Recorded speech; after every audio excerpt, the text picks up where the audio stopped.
Okay, we're recording. What a week. I guess before we get started, we'll just open with a word of prayer. Blessed are you, O Lord our God, King of the universe, our creator and maker, and the one in whom we live and move and have our being.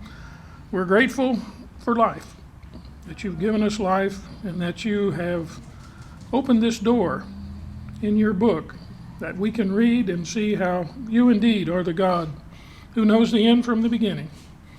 And that before you act, that you tell your prophets, and they speak to us. And we're just thankful. It just increases our faith and our trust because we know that you are the God who is in control of all things. And as we fight issues in our life, which you have sent our way so that we inevitably must rely and trust upon you, we just ask for strength, and we just pray that for every family here, you would provide a legion of angels to watch over them, to keep Satan and his ways away, and that we can be found in faith when you come on that great and wonderful day. And we pray all this in Jesus' name. Amen.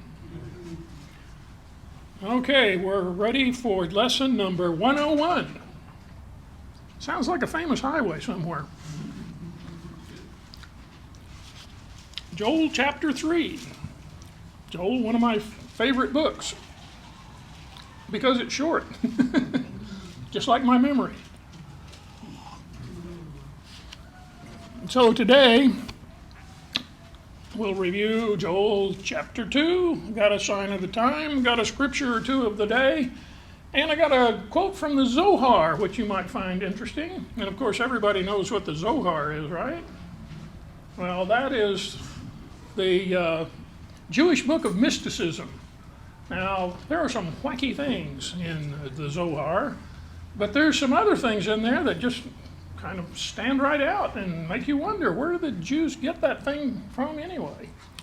So I thought I would bring that up, and then we'll do Joel chapter 3. But before we get started, I have a story to tell. There was a famous rabbi, maybe you've heard this one, who was teaching his Talmudim. That's his students, those who are studying the Talmud. And he was trying to impress upon them the need to live a life close to the Lord. And so he told them all, he said, what you need to do is the day before you die, you need to completely surrender to God and his ways. The day before you die. And so the Talmudim looked at him and says, but Rabbi, we don't know the day in which we die. And so he looked at him and he said, well, all the more reason to do it today. Smart rabbi. So, today, all the more reason, as we see these events unfolding before us that are, wow. We had that song this morning, trust. What was the song? Trust, not trust and obey, but I forget. At any rate, it had the word trust in there, that basically God is worthy of our trust, But if you see a giant red star heading in your direction, and there is nothing else to trust in, believe me, I believe we are going to have an occasion that will be unprecedented in human history as far as being able to share the gospel, because there are going to be people looking for a way out. And that day is not too far in the distant future. Yes? And as a sign of the times, I will send out a link to everyone later when I do the emails. My Catholic cousin, he is very entrenched in Catholicism. I mean, even loves the Latin Mass, that far. But they do not like this Pope. And there's something very strange about him in their opinion because of whatever Vatican II is. I don't understand the difference in Vatican I, Vatican II. Anyway, the Pope is on YouTube, and he will in the next month proclaim to go around and gather the world religions to be one. He is at the beginning of his mission, of his prophetic mission. And they say he will even declare Satan, Lucifer, in his worship. And they have a symbol of a snake. I don't know what that symbol is. With It's a snake eating its tail. The snake eating its tail. It's 11 minutes, and it's worth every minute. Well, if it be true, what he's going to say is that to have all of your trust, faith placed in Jesus is rather myopic of you. And so we should expand our thoughts and our thinking to include all religions, because we're all one under God. A really wonderful story. Well, He's fulfilling according his to promise. Will he renounce his position as vicar of Christ and become vicar of everything, I guess. You bet. I don't know what he's going to do, and I'm not even sure if that link is true or not, but I guess we'll find out, because this event that he's talking about is supposed to happen here at the 1st of September. So we will see what happens. So everything is falling right in line. When I did the one on the popes, the prophecy of the popes, this guy came up as the final pope. And during his reign, Rome is going to be destroyed. And I always thought Rome was going to get hit by a nuclear bomb. I don't think that anymore. I think we've got another mechanism that will take care of it. So at any rate, in review of Joel chapter 2, the day of the Lord is a dark day, full of thick clouds and gloom. For those who are looking forward to the day of the Lord, you must have a death wish, is all I can say, if you're planning on being here. In that day, those words, when you see them in the Old Testament, every time, with very few exceptions, when you see that word or those words in that day, we're talking about the day of the Lord. There will be a mighty horde, a mighty collection. It's interpreted as nation, but as you've heard me say, when you're translating Hebrew into English, you are at the same time interpreting. And you have 4 or 5 different words you could use for that word they interpreted as nation. They assumed it was a nation, but if you look at it in context, no nation comes against another nation and causes earthquakes and causes the ground to explode in front of you and great clouds of smoke rise. So at any rate, there was going to come a mighty horde of something that will menace the whole land. The effect of that horde will be total destruction as they advance, and a Garden of Eden in front of them and a desolate wilderness behind them. This does not sound like, well, maybe it sounds like Sherman's March to the Sea, but this implies, as I see it, as the world rotates into this horde, it just is getting wiped out as it rotates into it, until finally the whole planet is left to desolation. And of course, the horde is accompanied by earthquakes, darkness, and thunder. This does not sound like your standard army approaching. Generally, armies don't cause the sun to turn dark during the day, nor the moon to turn red. God's people are admonished to call upon the Lord, and perhaps he will relent and send a blessing instead. And of course, we know after the 7-year period, he does relent, and there is a remnant of Israel that will be saved. And then we find from Joel chapter 2 that the teacher of righteousness comes as rain. The former rain and the latter rain in the first month, which is a reference to the coming of salvation, or Jesus, on Rosh Hashanah, which is the first day of the first month. And as at least my studies have indicated, 2 BC on Rosh Hashanah, Jesus was born. The Jews believe that the whole world was created on Rosh Hashanah. They believe on the 6th day, when Adam was created. He was created on Rosh Hashanah. So the second Adam coming on Rosh Hashanah, it seems to fill right in with the belief system. And then his second coming on a Rosh Hashanah, makes sort of sense. Sounds like we got a plan here. So, when that day of the Lord comes, the sun will be turned to darkness and the mood to blood. I don't know what a mood is. It could be a blood mood. Blood mood? A blood mood on that day. So, in fact, we often thought we were talking about a blood moon, which maybe we are, but that was one that was in 2015. My mind doesn't work too good. Typer doesn't work too good either. But we often thought that this blood moon was going to be caused by, the refraction of the light around the sun during an eclipse. Well, in fact, the moon is going to be turned to blood because that comet Nibiru is full of red iron oxide. As we go through it, we're going through the head of it first before we get to the tail, and that streaming for thousands of miles in all directions around that head, big cloud of red iron oxide. It's going to hit the atmosphere of the Earth, it's going to hit the moon, and at some point, I calculated this, because I'm an engineer, it's what we do, and it looks like if Nibiru were to get 5 million miles from the Earth, sounds like a long way away, but it's really pretty close, it would completely block out the sun. And so in its orbit, it could block out the sun for a long time. Wouldn't be like a normal eclipse. So some of these things which are reported, and yes? How long would be a long time? Well, it really depends on how the orbit is. If, for example, we were here and it curves around, it could block it out for days.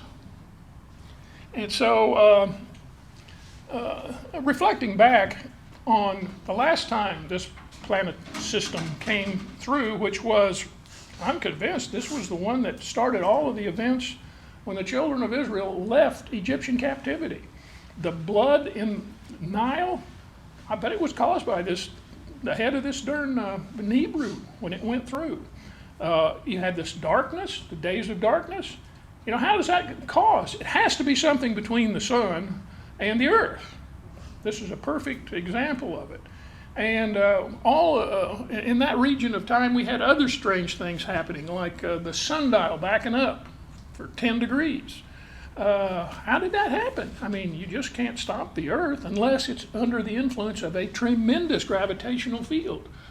This thing, the Nibiru, they say is 100 times denser than the Earth and 5 times its weight. And because it's made out of iron, it has a tremendous electromagnetic field around it, as well as a gravitational field. And if it gets 5 million miles from the Earth, we're going to be totally under its influence. It literally could take the planet and flip it end over end, just as reported in Isaiah. So, and I told you that something happens that causes our planet's orbit to change from 365.242 days per year to 360. That has to come under some huge gravitational force. I mean, God can just say, do it, and it's done. But that's usually not the way He works, right? He presents an opportunity for faith. He also gives you the opportunity to believe that this is just natural cosmological stuff, Bad things happen. We got a planet system coming through our solar system. I hate it when that happens. It's as if it's just a natural thing and there's no God behind it or anything. I mean, He leaves you that opportunity. But as we get closer and closer to the time, which I believe will be next September, I think we will see this thing coming, and it will be at the point where the nations of the world can't hide it any longer, although they will try to ignore it as long as humanly possible. But people are going to see the thing. You can't hide it any longer. But I've tried to see it myself. Took some pictures this morning to see if I could find it. It ain't there. It's behind the sun in the corona. You can't see the thing. And my suspicion is it's going to be about 100 million miles behind the sun before it begins its orbit back. And so, but once it gets on the other side of the sun, which I believe probably around December from everything I can tell, we'll be able to see it then, and it won't be any question whether it's a hoax or not. Yes? Now, if we don't see it by January, Mm-hmm. you're going to have to think again. Me? I can't believe, I've never been wrong. Yeah. Okay, so where did this start? I mean, how did this start? When did it start? Or it's always been there. We are a binary system. It has a 3,600-year orbit, and its orbit is 30 degrees at angle with the plane of the planets orbiting around the sun. So it's also what they call a brown dwarf, which means it doesn't emit light, hardly, except in the infrared spectrum. Shouldn't that be little planet? Hmm? Shouldn't that be a little A planet? little planet instead of a dwarf. That doesn't sound. Not politically correct, Carl. I can't call it a dwarf planet? No, it's a little It's a planet. brown little planet. A little planet. A small planet. Yeah. Yeah, I better be politically correct here. The PC police might come in and haul me off at any moment. Can't say dwarf. We can't say dwarf anymore. Okay. A red star. How about that? Yes. That's communist. Yeah. If we don't see that thing by January, William still has that rope. Okay, boy. Tough crowd. This is not an easy job. I just want you to know. This comes with considerable consequences. You volunteered. Hmm. We've been on this primrose path before, Carl. And it I've didn't been end there. well the first time. Everybody has a job, right? So, at any rate, we'll see. But now, you know, if Hebrew was of no consequence to the Scripture, you wouldn't find it in the Bible codes, would you? Anybody know what the Bible codes already explained that, right? Equidistant letter sequences in the Bible. You wouldn't find it in there. Guess how many times it's in there? 105 times. And every time you see a sequence in there, it's coupled with words like end of days. What else is there? Hell. All kinds of negative things are associated in the same matrix with it. So, Isn't dragon also? dragon, that's another word. Red dragon, as a matter of fact. And so, you know, if it's not there, thank you very much. Supercomet Nehru could threaten the entire planet, warns prominent rabbi. Rabbi Amnon Yitzchak, prominent heretic rabbi, confirmed that it is possible that the Earth could be catastrophically bombarded by asteroids in the next few weeks as a part of the messianic process described in the Bible. Well, I think he's wrong about that. But Rabbi Yitzchak is very well known as a charismatic speaker who attracts crowds of thousands all around the world. He raised in a secular Yemenite home. He was influenced by many secular Israelis to become religious. Rabbi Moshe Sternbach, a very prominent rabbi in Jerusalem, recently told his student, Rabbi Daniel Travis, that the appearance of a star at the end of days is plainly spoken of in the Zohar, Judaism's primary mystical text. And where might that be? The Zohar, Shemos 7a. A pillar of fire will be seen standing from above to below for 40 days. All of the nations will see it. At that time, Melech HaMashiach, that is the king, the anointed one, will awaken and go out from Gan Eden, that's the Garden of Eden, to a place called Kan Zippor. I don't know where Kan Zippor is. Maybe it's somewhere in Kansas, I don't know. And will be revealed in Galil, wherever Galil is. Maybe that's Oklahoma. And one day, on that day, Mashiach goes out from there. The entire world will shake, and all the world will hide themselves in caves and clefts of rocks, and they won't think to be saved.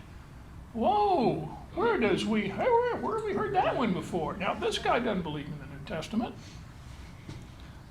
After 40 days, that pillar will stand from the earth to the heavens in the eyes of all the world, and Moshiach will be revealed. A star will arise from the east side, flaming with all colors, and 7 other stars will go around the star to make war with it on all 3 sides 3 times a day for 70 days, and all the people of the world will see it. It sounds like we've got a sun with planets rotating around it. And as they rotate around, they will be, they will appear to be eaten by the star and then reappear again. Now, I only saw 7 planets around this thing in the pictures that I've seen. Maybe I saw 6. There may be 7. But at any rate, strange. And that same star will make war with them, and blazes of fire and flaming and sparking on each side, and it will hit them until it swallows them each and every night, and then in the day it returns and expels them, and they make war in the eyes of the whole world. So this looks to me like we're seeing this thing as it comes with the planets rotating around it. What if it picks up one of our planets in our solar system as it flies through? It's got a strong gravitational pull. It just might grab it and pull it with it. Well, here's what they're thinking. If this thing comes very close to Mercury, and the thinking is as it comes from behind the sun, Mercury is at one point going to be between the sun and this star. And they say if that happens, Mercury will explode. It will be torn to pieces. So, I mean, there's all kinds of bizarre things that I've been studying this thing for the last week and get all the opinions of it. And, scary. Oh, here's our scripture of the day. The earth shall reel to and fro like a drunkard, and shall totter like a hut.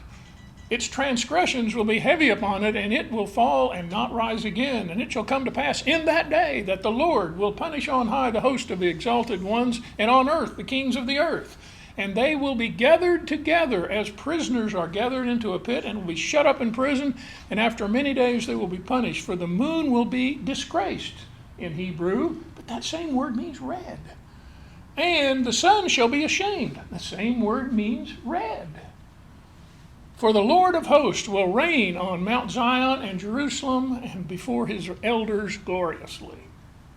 This, once again, we have a translation that I think was wrong. I think it should be translated red instead of disgraced. So, at any rate, when this thing comes, the world is going to be considerably up. And one more. In that day a man will cast away his idols of silver and his idols of gold, which they have made, for each for himself to worship, to the moles and the bats, to go into clefts of the rocks and into crags of the rugged rocks, for the terror of the Lord and the glory of his majesty, when he arises to shake the earth mightily. Well, this is, just exactly what you would expect. The Zohar says that men will not think to save themselves, that there will be no value to gold and silver any longer, no value to anything because of what is coming upon humanity. And consequently, all these passages, I see them in a different light now. When I read them before, I figured, well, something is going to happen. I figured angels were going to be flying through the atmosphere and throwing meteorites down, but hey, that's not the way God typically works. He generally gives you an option. You can either have faith that he is the one that's causing all this, or you cannot have faith and just assume that this is an accident of evolution.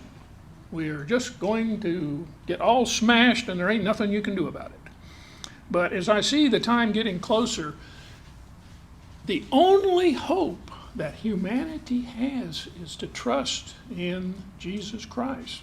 Because when you trust and put your faith in him, you hang on to a promise that nobody else has. And that promise is, behold, I show you a mystery. We shall not all die, but we shall all be changed in the moment of the twinkling of an eye at the sound of the last trump. And of course, the admonition to Lot, will you destroy the righteous along with the wicked? Nope. Not only nope, but I can't. You have to get out of here, Lot, because I can't do anything until you get out of here. Same admonition to the church. Church, we can't do anything until you're out of here.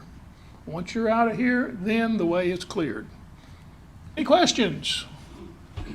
The verse in Joel 2 that was referring to God's people, is that referring to Jews, the remnant? I mean, was there a translation? It's referring to Israel. Actually, it said Israel. And Israel is a much broader spectrum.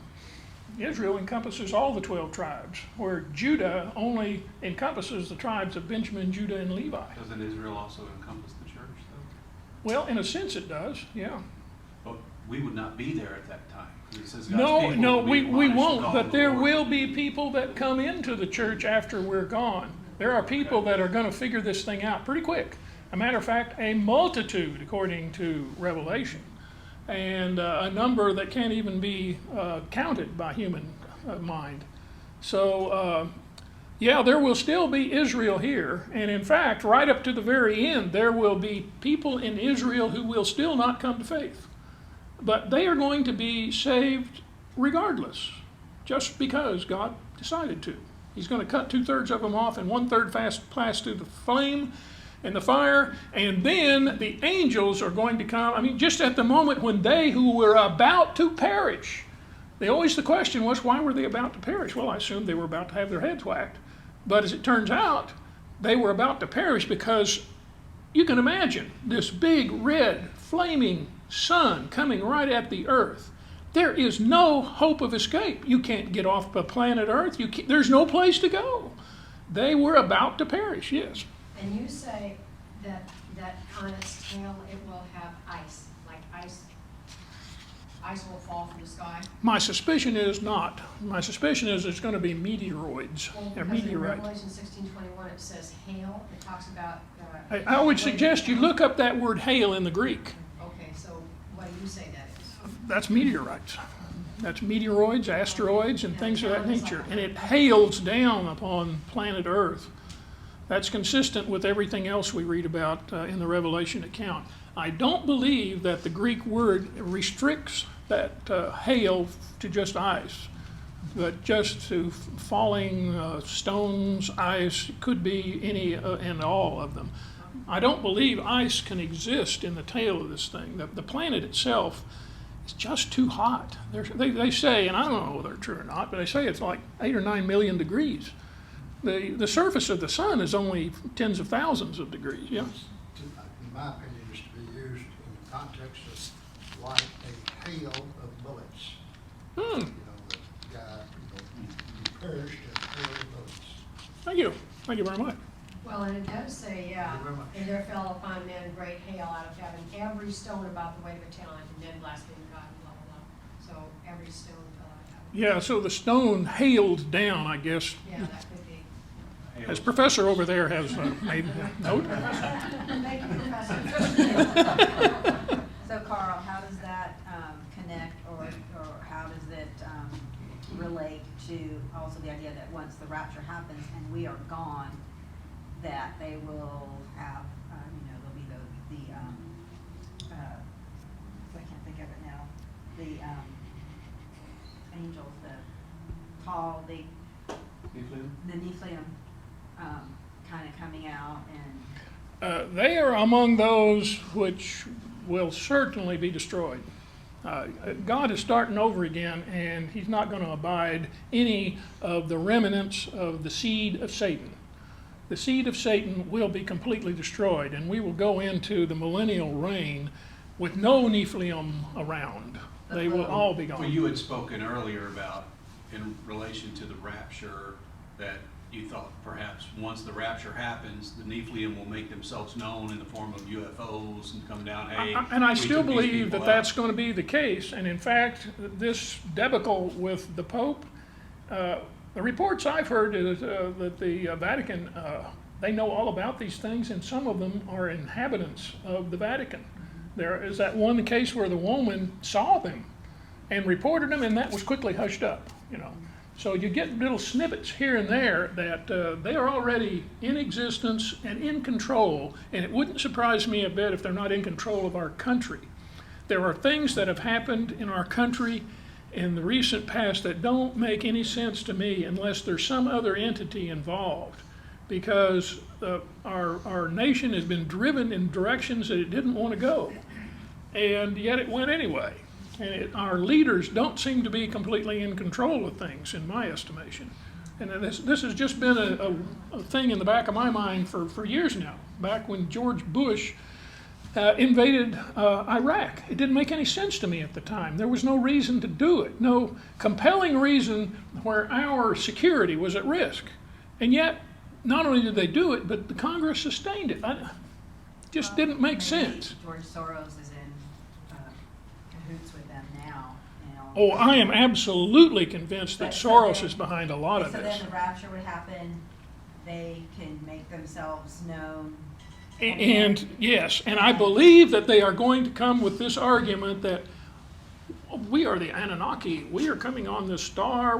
We created you a long time ago. We took the Nephilim and their genetic genome, and we tweaked it a little bit, and lo and behold, you people showed up, and so we are really your gods. We really created you. And this story will be sold. People and the scientists will say, well, that's just what we thought. So And how here we soon have the proof. After we're raptured, do you think these meteors will then hit? Absolutely. But how Very soon quickly. after? Very quickly. So You read the seal meteor would judgments. have a very short time to Yeah, really yeah, come the- out with anything, because then start getting pummeled. Yeah, and I'm sure that the powers that be are going to use this Hebrew situation somehow to their advantage. I'm not just sure how that's going to happen, but I'm Never pretty let a good sure. crisis go to waste. Huh? Never let a good crisis go to waste. Exactly You right. speak like a politician. Where have I heard those words before? But here's what I think is going to happen. When Hebrew passes, the first thing we're going through is that rust belt, literally. And it's going to shower the planet with rust particles. If it hadn't already, remember we had a red rain in India that nobody ever could figure out where the red came from. When this thing came through, it blew dust all over the place. My suspicion is we may have got a little sliver of that landed in India. I think what's going to happen again is when we go through that, I'll bet you for 2 days there's going to be so much red dust and junk in the atmosphere you can't see the moon. For 2 days. What is that going to do? It's going to delay Rosh Hashanah by 2 days. Well, wait and see how this all works out. This is fun to prognosticate, though. You know, eventually, I've never been right about anything before. the Democrats will be ultimately right because all the states will eventually turn red. That's right. All the states will turn red. Not the way they wanted them, I don't think. Isn't that an interesting thought? They'll finally get their way. I just found out that Gil found a perfect tree out here, by the way. He did. The tree. A perfect tree. Who has the rope? Oh, That tree right out there, that big one. I'm telling you, there is no other class here that labors under such pressure as this. Boy, I tell you. Key for the rope. Yes, I understand. Okay, if this thing shows up in December, then I'm going to say I told you so. And I'll be on the road. Yeah. Then we're going to hang Gary. We'll make this a two-way street.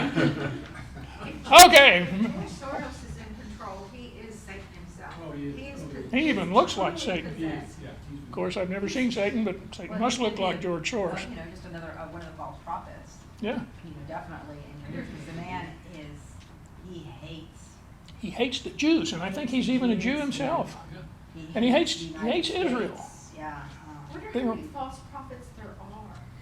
Oh, I got a feeling there are a lot of them, and a lot of them are in charge of churches. Meanwhile, back at Joel chapter 3, before the lesson is over. For behold, in those days and at that time, when I bring back the captives of Judah and Jerusalem, I will also gather all nations and bring them down to the valley of Jehoshaphat. And I will enter in judgment with them there on account of my people, my heritage Israel, whom they have scattered among the nations. They have also divided up my land. They're trying to do that right now, even more. But they've done it. They have divided up the land. And they have cast lots for my people and given a boy as payment for a harlot and sold a girl for wine that they may drink. Wow. It's the valley of Jehoshaphat. I'll show you where. Jews. Yeah, he hates Israel. It says he's Hungarian Jewish ancestry. Yeah, that's the bizarre part about it. Yeah, he's Jewish and he hates the Jews. So was Hitler. Self-loathing, isn't that something we've heard before? I tell you, in that night there will be 2 men. One will be in one bed and one will be in another. 2 women will be grinding together. One of them will be taken and the other one left. 2 men will be in a field. One will be taken and the other one left. And he answered and said to them, Where, Lord? And he said, Wherever the body is, there the eagles will be gathered together. This is exactly the gathering, or at least one of the gatherings that is spoken of in the scripture. The Jews are going to be gathered back to Jerusalem, but there are others who are going to be gathered to the valley of Armageddon, or the valley of Jehoshaphat. And that event will be accompanied by eagles, because the eagles will eat the flesh of kings, princes, and mighty men, and George Soros. Indeed, what have you to do with me, O Tyre and Sidon, and all of the coast of Philistia? Will you retaliate against me? But if you retaliate against me swiftly and speedily, I will return your retaliation upon your own head, because you have taken my silver and my gold and have carried into your temples my prized possessions. Also the people of Judah and the people of Jerusalem you have sold to the Greeks, that you may remove them as far from their borders. Behold, I will raise them out of the place to which you have sold them, and I will return your retaliation upon your own head, and I will sell your sons and your daughters into the hands of people of Judah, and they will sell them to the Sabaeans, to a people far off, for the Lord has spoken. Proclaim this among the nations. Prepare for war. Wake up the mighty men. Let all the men of war draw near, and let them come up. Well, there is coming a time in which the Jews, or the Jews, the nation, the people of Israel more specifically, are going to be gathered from where they are in the world. And we find this admonition in Isaiah 27. And it will come to pass in that day, we know what that is, that the Lord will thresh from the channel of the river of the brook of Egypt, and you will be gathered one by one, O children of Israel. And so it shall be in that day that the great trumpet shall be blown, and they will come who are about to perish in the land of Assyria, and who are outcast in the land of Egypt, and shall worship the Lord in the holy mountain in Jerusalem. This is that passage which tells us, first off, that the children of Israel are going to be gathered one by one. This is the passage that I'm sure Jesus was referring to in Matthew 24. When we see in Matthew 24 around verse 33 where he says you got the angels gathering, the trumpets blowing, which happened to be the great trump, and Jesus descending down to the earth. And that great trumpet, of course, is the trumpet of Yom Kippur, the Nili, or closing of the gates ceremony. And these that were about to perish, they weren't about to perish at the hands of men. They were about to perish because the whole planet was about to get splattered. And this is after the rapture. This is 7 years after the rapture. And here's a question for you. Children of Israel, so The children of Israel, not all children of Israel are believers in Yeshua HaMashiach. A great many of them aren't. right. There are a few that But are. Is that talking about children of Israel, any person who is Jewish No, any person who is from Israel. from Israel? Okay, You know. well, what does that mean? Citizenship or I believe it there are means people genetic. who do not know, and I was one of them for a while. I had no idea there's Ashkenazi in our family. Yep, Okay. yep. We didn't know that, so I'm assuming there's a lot of other people A that whole don't know bunch it. of other people, and a lot of them are in Israel right now. And so if they didn't know that, and they're still here and they still survive, they're gonna be, They're going to be Gathered. gathered up. They have given up hope. They are about to die. They have no hope in the Messiah. They have no faith. But all of a sudden, they're going to be plucked out of where they are, replaced into Jerusalem, and suddenly the light will go off, and they will realize the whole story. And they will mourn for the Son of Man, as it says in Zechariah 13. Like they will mourn for an only son. So they, God does what he wants to do. He made them. He can collect them at the appropriate time, and bring them in to Jerusalem, and there they will be on top of the world order for the 1,000-year reign. And they didn't merit it. Neither did we. But by virtue of our faith in Yeshua HaMashiach, we don't have to go through all of this stuff. These people, can you imagine the stress and the pain and the agony? Because today, your whole field just got wiped out by a whole horde of asteroid strikes all around, and half the town you were in was killed, and these bodies are laying there stenching in the field. What are you going to do? All of the mighty men, they're underground. They think they've pulled this thing off. And then when Nibiru gets close enough, the Bible says all the mountain ranges are going to fall down flat. Well, guess what's going to happen to those people that hid inside the mountain ranges? Yep. So they think they have figured it out, and you have paid for their way of escape. Well, no, you just paid for their tomb. So Isaiah 27, very relevant instance. Beat your plowshares into swords and your pruning hooks into spears. Let the weak say, I am strong. This doesn't sound like the United Nations. Assemble and come, you nations, and gather all around. Cause your mighty ones to go down there, O Lord. Let the nations be awakened and come to the valley of Jehoshaphat, for there I will set to judge the surrounding nations. Okay, for 100 points and Final Jeopardy. What does the word Jehoshaphat mean? Jehovah is judge. I wanted to say it. Jehovah is judge. That's what I hate about this class.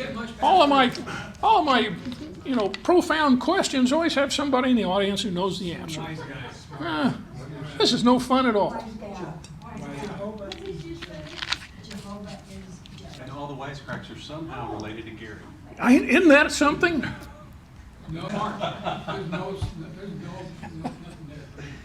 Here's the standard valley of Jehoshaphat. You see the Temple Mount there? We would call that the Kidron Valley.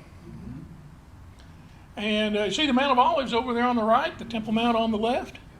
And so when the Lord descends for judgment, these hordes are going to go right through there. And what do we know about that judgment period? Well, when he judges them, there's going to be so much blood left there that it's going to flow for 180 miles. That is going to be one bizarre situation. And that's not to be confused with the blood red of the cloud. No, this blood is real stuff, because he comes with the sword of his mouth and he kills them with the sword and they bleed out. Yes. Isn't he gonna have 1 foot on the Mount of Olives, the other one on Temple Mount? Well, here's the story. When he comes down in Zechariah 14, his feet are going to set down on the Mount of Olives, and it's going to cleave in the middle and move north and south, and there's going to be a huge valley in there then. And just how this all is going to look at the time when he begins the judgment process, don't know. Could be a very big valley right there other than the Kidron Valley, which may crack all the way down to the Red Sea. I don't know. Because right now, when you're there and you're standing on the Temple Mount, looking over at the Mount of Olives, that valley is not that big. I mean, it's not that far. It's like looking from here to the car dealership across the street. So, Longer than that's that. about, no, from the Mount of Olives. Where they had, Temple Mount, no. where they had the cemetery? Cemetery. Yeah. Well, I So, don't know. I mean, I can see where blood after a horse's bridle, but. Well, we will. Well, I don't know. I guess we'll see. Yeah. Probably from heaven, we'll see how this is all going to work out. But we know that generally the events of that time. Okay, put in the sickle, for the harvest is ripe.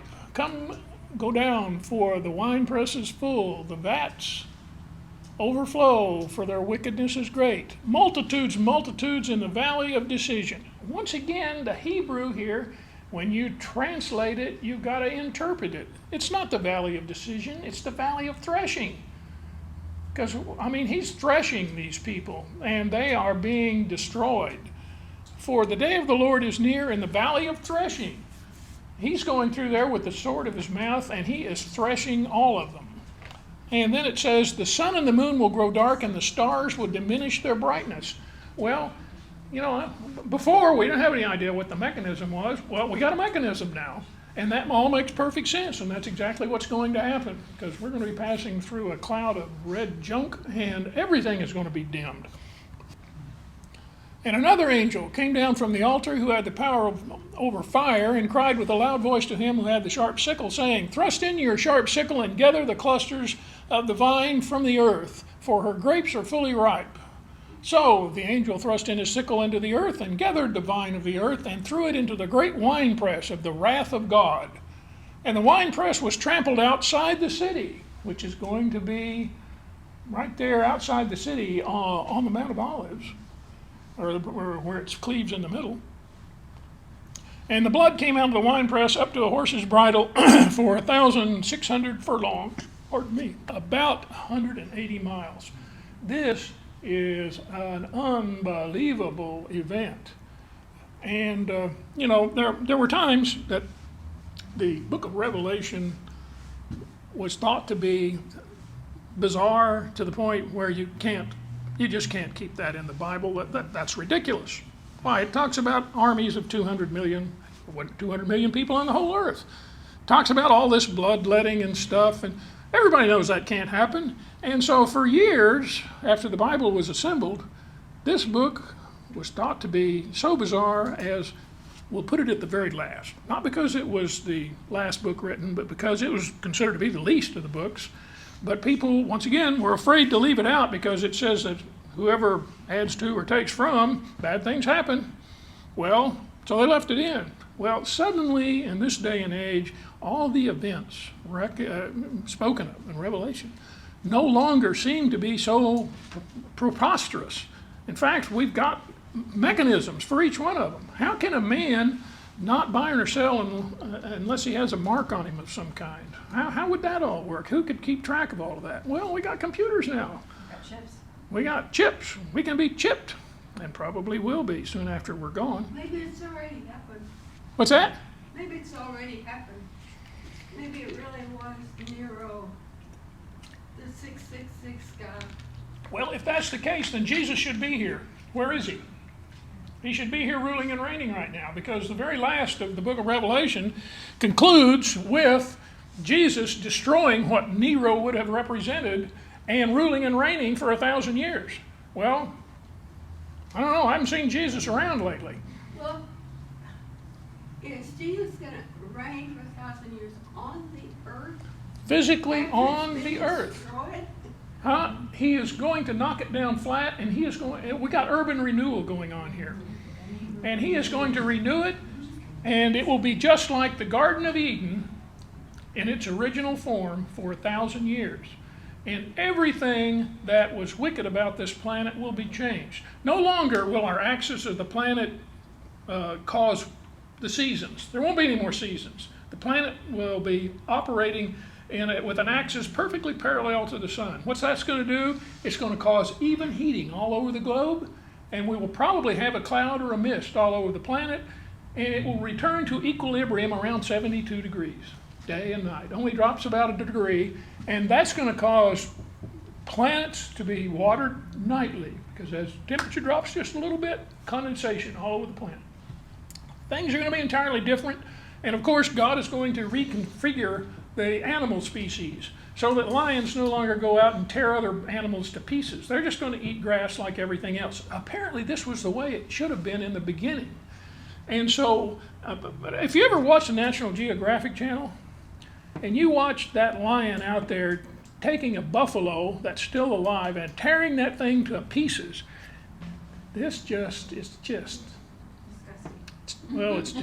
It's sad. Why does this have to be that way? And I don't know about you, but every time I see that, I think, well, this may be nature, but there's something wrong here inherently. Why would God take this wonderful creation he had and allow it to just tear things apart?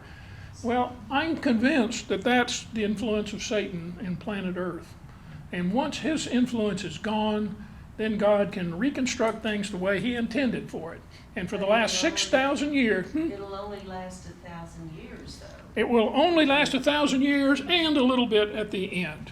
And then we will have the new heaven and the new earth, and then we will go on into eternity.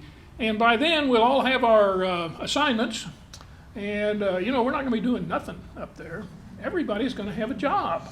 But doesn't evil come back into the world at the end of the... At the very end, it says that at the very end, Satan is going to be unchained. He will come back into the world, and to those people who have never been tested, they are going to have a test of faith, because the evil armies of the north, you see, for the last 1,000 years, all the nations of the world have to bring their riches into Jerusalem. And they're going to get tired of that after a while.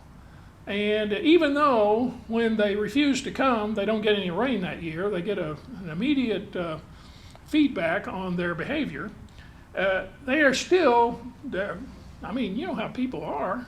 I don't want to bring all my stuff to Jerusalem. I want to keep it here. Well, Satan's going to come and feed on that. And then the armies are going to, the nations are going to figure out, let's just go down there and whoop the Messiah out of Jerusalem. And they're going to come down and they're going to get wiped out again. And then we will go into the eternal portion of this plan that God has. Carl, Yes. I